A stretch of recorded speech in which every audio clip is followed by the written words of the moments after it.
Bismillahir Rahmanir Rahim. In the name of Almighty Allah, the entirely merciful and the specially merciful. Dear viewers across the globe, I greet you with the greeting of peace. Assalamu alaikum wa rahmatullahi wa barakatuhu. May peace be with you. Ameen, ameen. Dear viewers, I'm reminding you that this program is about treasures from the Holy Quran. Treasures from the Holy Quran. So you are here not just to watch, but to take treasures. And not only just to take treasures, if you can share it with as many people as you can, it's very good for you and very good for this religion to share the beauties, these beauties with others. The default of any Muslim is that he or she is not selfish, is not taking things for himself or for herself and depriving others from it. On the contrary, it is the love of sharing these beauties, these benefits, these rewards with other humans, as many as you can. So, learning, implementing, sharing are beautiful words that resonate in the minds, in the brain of a believer. Last time I explained the ayah number 2 and 3. I'm going to complete the explanation. 2 and 3 in Surah Al-Anfal. Surah Al-Anfal is like any other chapter, are very important and vital for all of us. In this particular chapter, and more selectively in this particular 2 lines, there's a definition of the true believers. What are the signs of a true believer? So this is something very important so that I would know whether I am one of them or not. If not, what I am lacking, what I'm supposed to do so that to be classified as a believer. Why do you want to be classified as a believer? When you find all these beautiful things and rewards that are given to the believers in this world and in later world, which is paradise, you will not wait. You want to do this. You want to approach it as soon as possible. You love to be classified and labeled as a believer. And that's why Allah subhanahu wa ta'ala, yes, He knows the impact of this word on the hearts of believers. And that's why believers, they love to hear, Ya ayyuhal ladhina amanu. Ya ayyuhal ladhina amanu. Oh, you those who believe. They love to be labeled among this. And you see the impact of this, practical impact, when Allah subhanahu wa ta'ala addresses people by this beautiful address. Ya ayyuhal ladhina amanu. They respond openly. They quickly respond to the command of Allah subhanahu wa ta'ala. Do this! And immediately they do this. I remember, this reminds me of the incident when Allah subhanahu wa ta'ala made wine prohibited in the religion of Islam. Immediately, on the spot, on hearing the verses that does not allow Muslims, that does not permit Muslims to use wine, they dropped the wine from their hands while they were drinking it.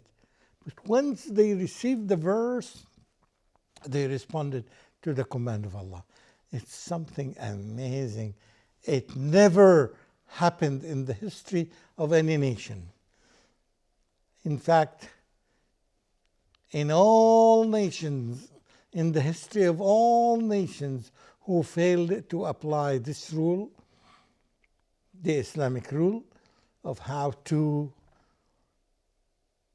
get the commands of Allah subhanahu wa ta'ala implemented immediately, this is where people are amazed to know that the approach of Prophet Muhammad ﷺ was absolutely different from the approaches of all these cultures around us.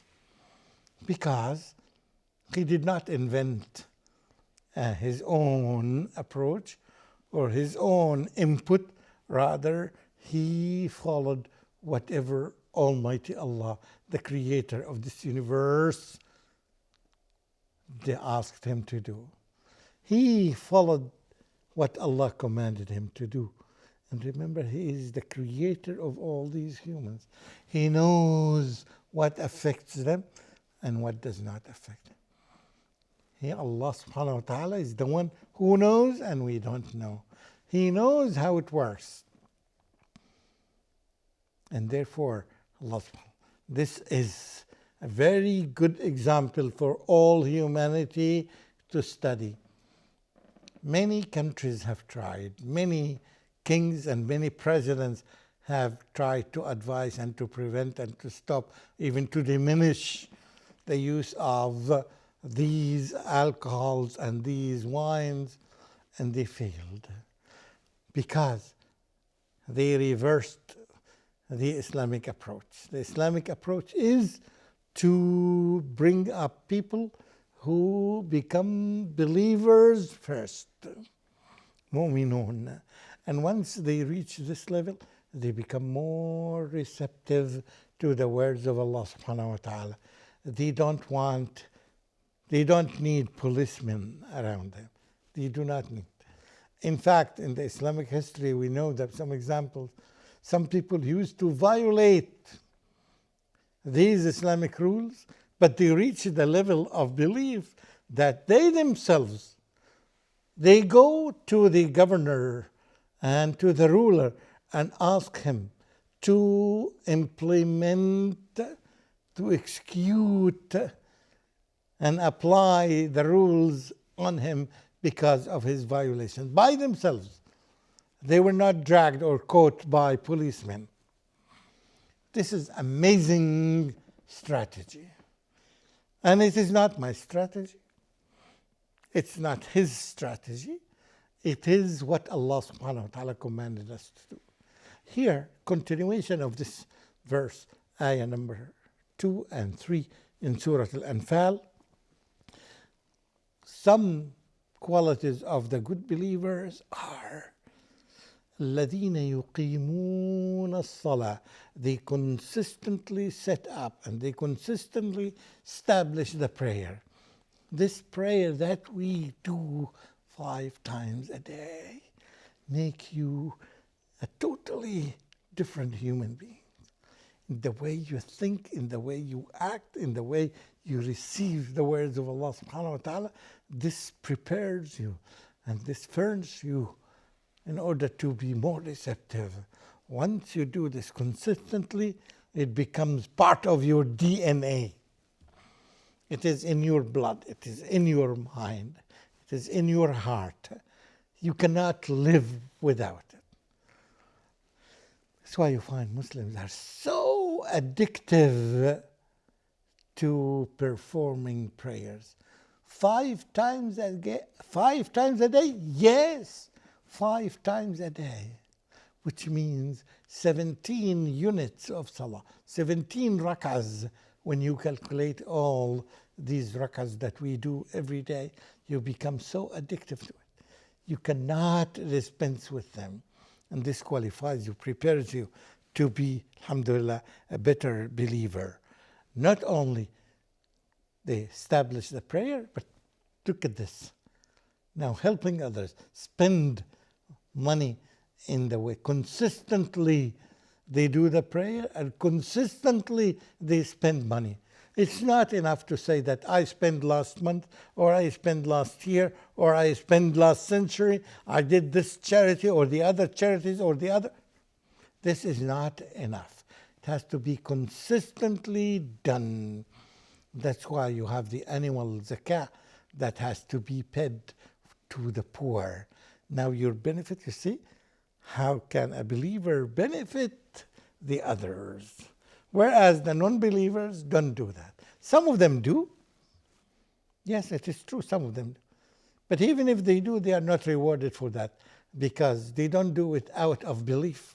No. They do it out of their own. They studied, they have seen that how beneficial you can benefit the others. Yes, you can see it by your own naked eye. But you have to do it because it is a command from Almighty Allah, because He's the one who showed you that this is the guidance.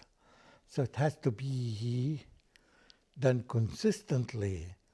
What they yunfiqun, to spend from the money that had been given to them by Almighty Allah. The two of them. The salah, action, and paying the money is another action. So these are acts of believers. These are the acts of believers. As Prophet Muhammad so told us and showed us, you can judge that this person is a believer when you see him frequently and consistently doing the prayer. If it is consistently, yes, he's doing it because he is a believer. This is a sign, very clear sign that helps you to distinguish, and it helps me to distinguish the believers from non-believers. There has to be apparent things. The same time, yes, you do. They do the charities, the zakat. They spend from the money that was given to them. This money, this is an Islamic concept. A lot of people are not aware of that. They think that the money that they have, the money that they own, the property that they own, they are own. In fact, in reality, it's now. And it says it's from the money that has been given to them by Allah subhanahu wa ta'ala. Remember, this money is not your money. It is Allah's money. It's Allah. And He is observing and watching us to see how we are going to spend it. Are we going to spend it Islamically in the way that pleases Allah, or in other ways? A lot of people have money, but they spend it in weapons. A lot of people have money, but they spend it on parties and on wine and on these things that are not effective. That's why you can notice the difference between the believers and the non-believers. And here, the ending of this verse, أُولَٰئِكَ هُمُ الْمُؤْمِنُونَ حَقًّا. Truly, those ones who are characterized by the 6 characteristics that I mentioned are labeled as believers. Now, you can tell that who among the people around you are considered believers. It's not your family member, it's not your neighbors, it's those people who are characterized by these qualities. As I mentioned these qualities, I will mention them again. First of all, the ones whose hearts are shivering and quivering whenever the name of Allah is mentioned. Whenever they hear, somebody reminds them of Allah. Somebody reminds them of these ayat of Allah. All the time they quiver and they shiver. They cannot even sleep. They are so aware of Allah subhanahu wa ta'ala, and they so much respect and love Him and obey Him. This is the first quality. The second quality is that whenever they hear the verses from Almighty Allah, whenever they hear verses from the Holy Quran, you find them by default are affected. They may cry, they may weep, even if they are by themselves, even if they walk in the streets, even if they are in community once these verses of Allah subhanahu wa ta'ala are mentioned to their ears, they are so much affected, and it increases their belief. They feel that their belief is raised, is getting higher and higher. And one other quality, the third quality here, is that وَعَلَى رَبِّهِمْ يَتَوَكَّلُونَ. They totally and exclusively rely upon Allah. They don't rely upon others. They don't rely upon their wealth. They don't rely upon their power. They don't rely upon technology. They don't totally rely upon this and this and this. They have total reliance upon Allah. All the time, when you argue with them, you talk to them, you find their language is different. This language of reliance only characterizes the language of believers. And then the fourth quality is that وَيُقِيمُونَ الصَّلَاةِ. They consistently establish the prayer. They don't do it on and off like some people. Those people who do it on and off and they are not consistent, they are not believers. Again, they are not believers. I repeat, they are not believers. To be labeled as a believer, this condition, it has to be consistently established. Today, 5 prayers. Tomorrow, 5 prayers. Yesterday, 5 prayers. Last week, 5 prayers. The entire month, 5 prayers. The entire year, 5 prayers. All the time, 5 prayers. All the time, until we die and we meet Almighty Allah.